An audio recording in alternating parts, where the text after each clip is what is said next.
O interior de Minas Gerais vivia seus dias mais tensos no início dos anos 90.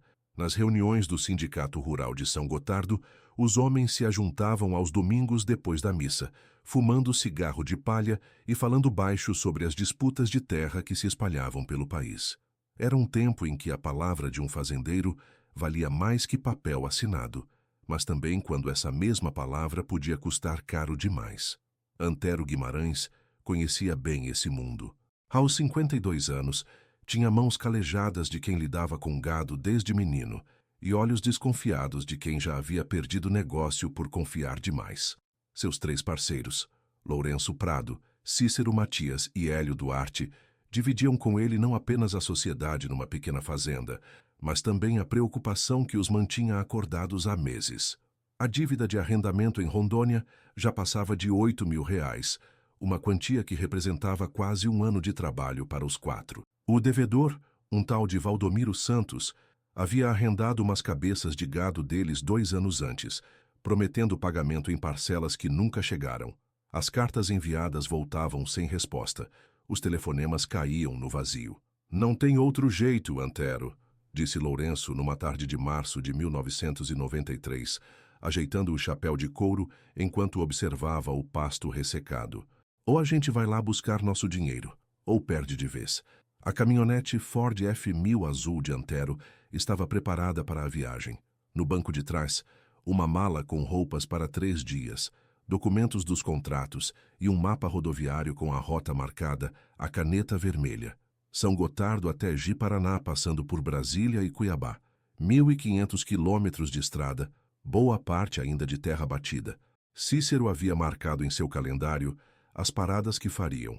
Primeira noite em Formosa, segunda em Cuiabá, chegada em Ji-Paraná na 3ª manhã. Hélio, o mais novo do grupo aos 34 anos, estava animado com a possibilidade de conhecer Rondônia, terra que só ouvia falar nas conversas de bar. Na manhã de 15 de março, os 4 homens se despediram de suas famílias com a naturalidade de quem fazia daquelas viagens uma rotina. Antero beijou a esposa, Marlene, e prometeu ligar assim que chegasse. Cícero abraçou os 2 filhos pequenos e disse que voltaria com doces de Rondônia. Lourenço e Hélio, solteiros, apenas acenaram para os vizinhos e subiram na carroceria. Às 6 da manhã, a F1000 azul deixou São Gotardo levantando uma nuvem de poeira na estrada de terra. Antero dirigia confiante, com o rádio tocando música sertaneja e os companheiros conversando sobre o que fariam com o dinheiro quando recuperassem a dívida. Era o começo de uma viagem que deveria durar 3 dias. Nunca mais foram vistos. A primeira ligação chegou no final da tarde de 15 de março. Marlene atendeu o telefone da cozinha enquanto preparava o jantar, esperando ouvir a voz familiar do marido. "Alô, Marlene? É o Antero. Chegamos em Formosa agora há pouco." Tudo correndo bem. A conexão estava ruim. Chiados interferiam na conversa. "Como foi a viagem?" perguntou ela. "Tranquila. Paramos para almoçar em Paracatu. A estrada tá boa. Amanhã saímos cedo para Cuiabá. Beijo para você e para os meninos." No dia seguinte, 16 de março, a ligação veio de Cuiabá. Antero parecia cansado, mas animado. "Lourenço tá reclamando das costas, mas chegamos bem. Amanhã é o último dia de viagem. Se tudo der certo, quinta-feira já estamos voltando com nosso dinheiro." Marlene perguntou sobre a estrada para Rondônia. "Dizem que é puxada, mas a caminhonete tá aguentando firme. Cícero encontrou uns conhecidos aqui no posto, pessoal que trabalha com gado lá em Ji-Paraná. Disseram que o Valdomiro mora mesmo por lá." Era a última vez que Marlene ouviria a voz do marido. Na quinta-feira, 18 de março, o telefone não tocou. Marlene passou o dia inteiro na cozinha, fazendo e refazendo tarefas, sempre com um ouvido atento ao toque do aparelho. À noite, tentou se convencer de que eles haviam decidido ficar mais um dia para resolver os negócios. Na sexta-feira, a angústia foi maior. Marlene visitou a cunhada Terezinha, esposa de Lourenço. As 2 mulheres tentaram se acalmar mutuamente, mas um frio no estômago já havia se instalado em ambas. "Pode ser que o telefone da pensão esteja quebrado", disse Terezinha, "ou que eles tenham decidido resolver tudo de uma vez e já estão voltando." O fim de semana passou em agonia. Segunda-feira, 22 de março, Marlene não aguentou mais. Procurou o padre da igreja, que a aconselhou a ir à polícia.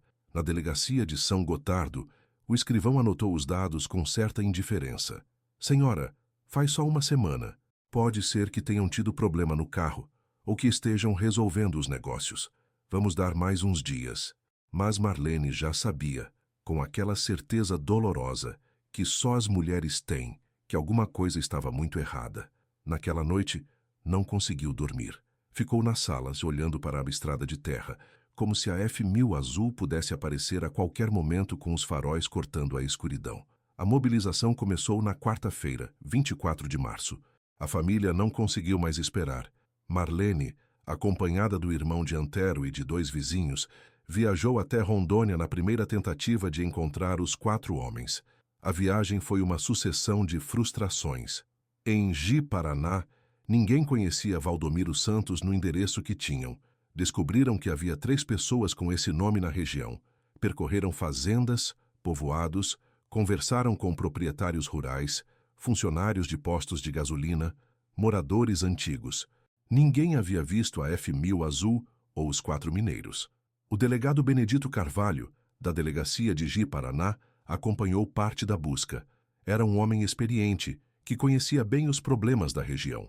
Dona Marlene, aqui é terra grande, explicou ele. Tem muito lugar isolado, muito fazendeiro que não gosta de conversa. Vamos continuar procurando, mas a senhora precisa se preparar para qualquer coisa. A busca durou 5 dias. Marlene voltou para São Gotardo mais magra e com os olhos vermelhos de tanto chorar. Não trouxe nenhuma resposta, apenas mais perguntas e uma angústia que parecia não ter fim. Em maio de 1993, a comunidade de São Gotardo se organizou. O Sindicato Rural fez uma vaquinha para custear mais viagens de busca. Cartazes com as fotos dos 4 homens foram impressos e espalhados por toda a rota entre Minas Gerais e Rondônia. A história chegou aos jornais locais, depois às rádios regionais. 4 fazendeiros mineiros desaparecem em viagem a Rondônia, noticiou a rádio difusora de São Gotardo. A reportagem gerou dezenas de ligações de pessoas dizendo ter visto a caminhonete, mas todas as pistas se revelaram falsas. Lourenço Prado era solteiro, mas tinha uma noiva, Conceição. A moça passou meses recusando outros pretendentes, esperando notícias dele. Cícero deixou 2 filhos pequenos, Rodrigo e Fernanda, que perguntavam todos os dias quando o pai ia voltar. Hélio tinha uma mãe viúva, Dona Olívia, que adoeceu de tanto esperar. Os meses viraram anos. As buscas oficiais foram encerradas em 1995. Os cartazes desbotaram. As reportagens pararam. A F1000 azul se tornou uma lenda local. Alguns motoristas juravam ter visto ela abandonada numa estrada vicinal entre Porto Velho e Ariquemes. Outros diziam que ela passava nas madrugadas como um fantasma azul. Em São Gotardo, o assunto virou tabu.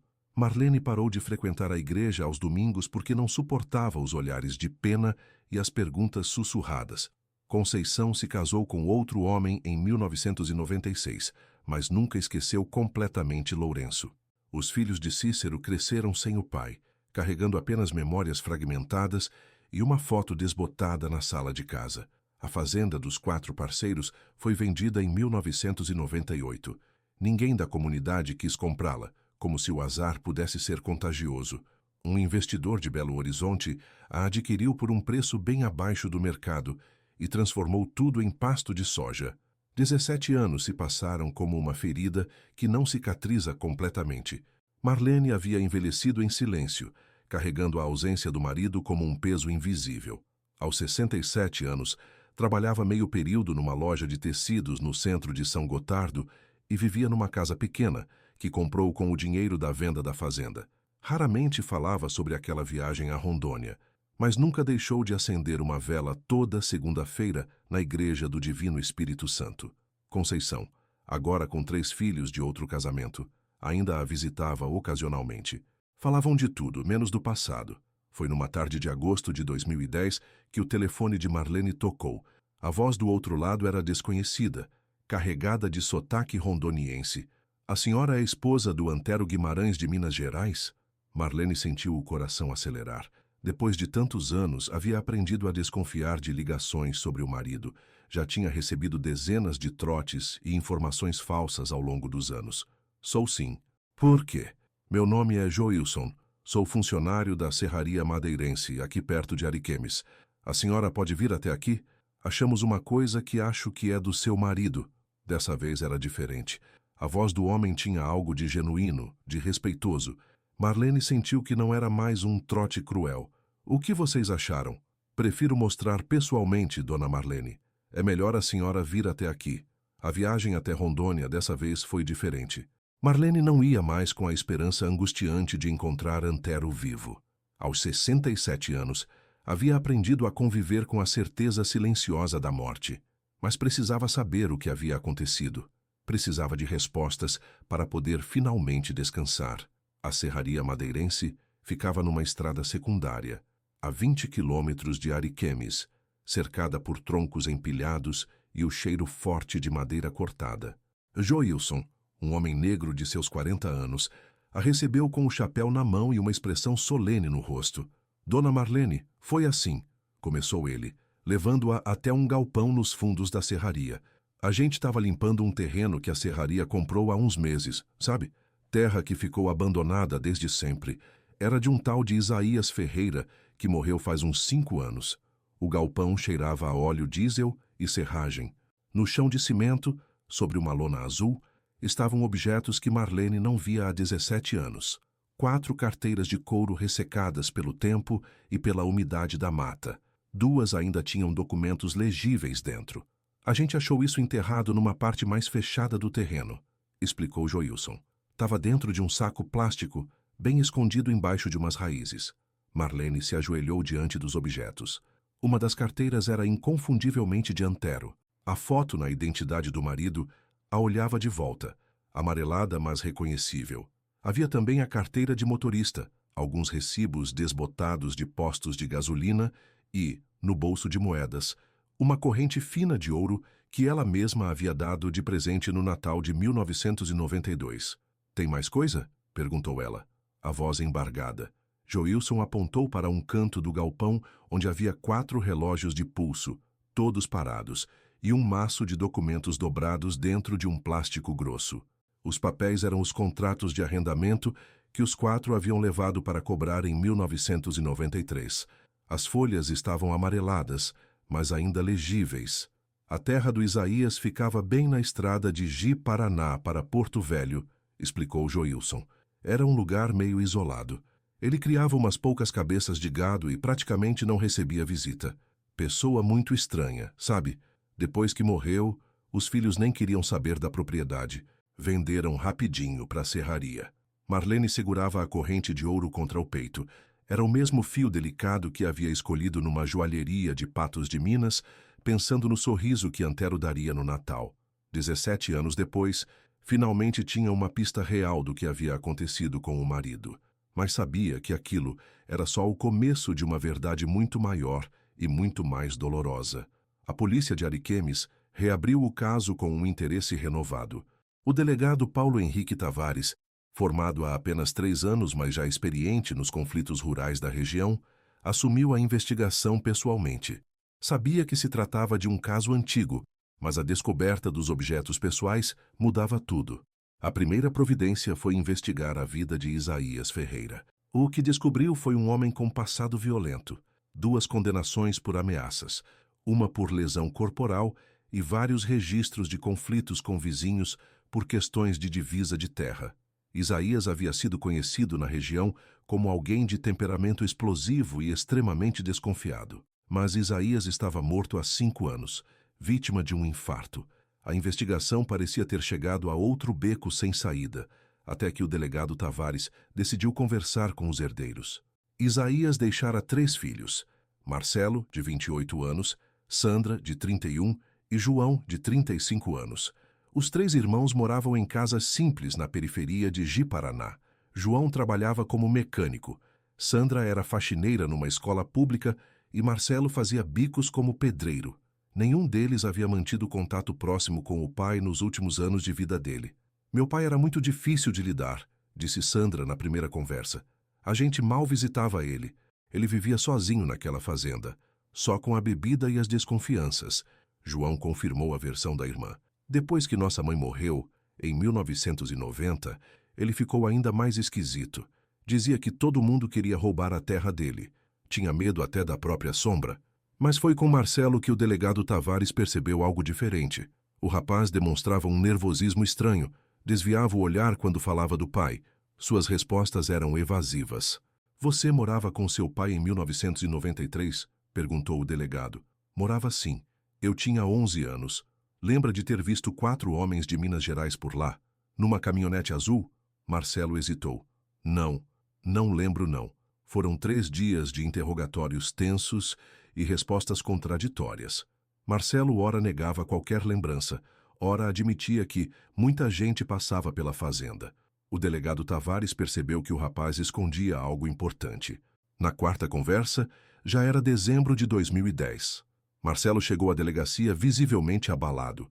Havia magrido, tinha olheiras profundas e as mãos tremiam. Disse que havia passado 3 noites sem dormir direito. Delegado, disse ele, a voz fraca. Meu pai me fez jurar que nunca contaria isso para ninguém, mas não aguento mais carregar esse peso. Tá me matando por dentro. O depoimento de Marcelo foi gravado numa fita cassete que ainda existe nos arquivos da delegacia de Ariquemes. Nela, um homem de 28 anos conta, entre pausas longas e soluços contidos, o que presenciou numa tarde de março de 1993.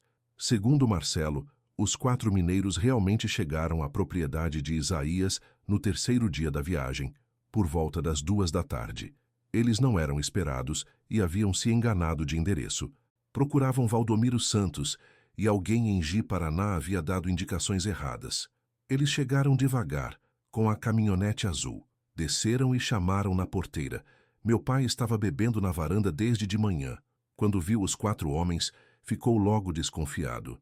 Isaías, alcoolizado e paranoico, não acreditou na história dos visitantes. Achava que eles mentiam, que eram invasores de terra ou pistoleiros enviados por rivais. Na sua mente transtornada, qualquer estranho representava uma ameaça. Os homens foram educados, continuou Marcelo na gravação. Explicaram que era só um engano, mostraram os papéis, falaram do tal Valdomiro, mas meu pai não quis saber. Gritou para eles saírem da propriedade. Disse que ali não era lugar de mineiro vagabundo. A situação escalou rapidamente. Isaías entrou em casa e voltou com a espingarda calibre 12.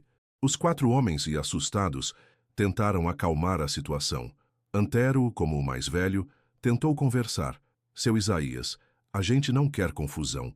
É só um mal-entendido. A gente vai embora agora mesmo. Mas Isaías estava fora de si.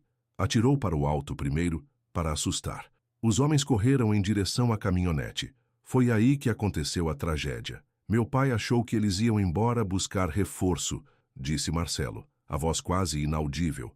Ele gritou, vocês não vão sair daqui para contar história. E atirou mesmo. Eu vi tudo da janela da casa. O que se seguiu foi uma carnificina que Isaías fez questão de esconder com a ajuda do filho de 11 anos. Os 4 homens morreram ali mesmo, na estrada de terra em frente à porteira da fazenda. Isaías obrigou Marcelo a ajudá-lo a arrastar os corpos para uma área de mata fechada nos fundos da propriedade. Meu pai cavou uma cova grande com a pá. Disse que se eu contasse para alguém, a polícia ia prender nós 2, que iam dizer que foi assalto, não legítima defesa. A caminhonete F1000 foi desmontada peça por peça ao longo de várias semanas. As peças foram vendidas como sucata em ferro velhos de Porto Velho e Guajará-Mirim. O motor foi jogado num igarapé. Os objetos pessoais dos 4 homens foram enterrados em diferentes pontos da fazenda. Isaías inventou a versão de que nunca havia visto os mineiros e treinou o filho para repetir a mesma história. Durante 17 anos, Marcelo carregou o segredo, desenvolvendo depressão, alcoolismo e uma culpa que quase o levou ao suicídio várias vezes. Eu era uma criança, disse ele no final da gravação.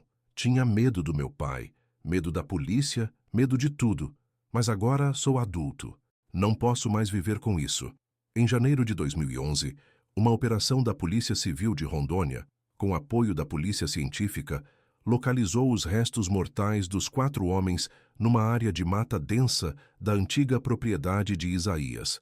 Os corpos foram identificados através de exames odontológicos e de DNA. Marcelo Ferreira foi indiciado como partícipe, mas o Ministério Público considerou sua idade na época dos fatos e o trauma psicológico sofrido. Ele foi condenado apenas a 2 anos de prestação de serviços comunitários e tratamento psicológico obrigatório. Em março de 2011, exatos 18 anos depois da partida de São Gotardo, Marlene Guimarães pôde finalmente enterrar o marido no cemitério municipal da cidade. A cerimônia reuniu mais de 300 pessoas, incluindo toda a comunidade rural da região.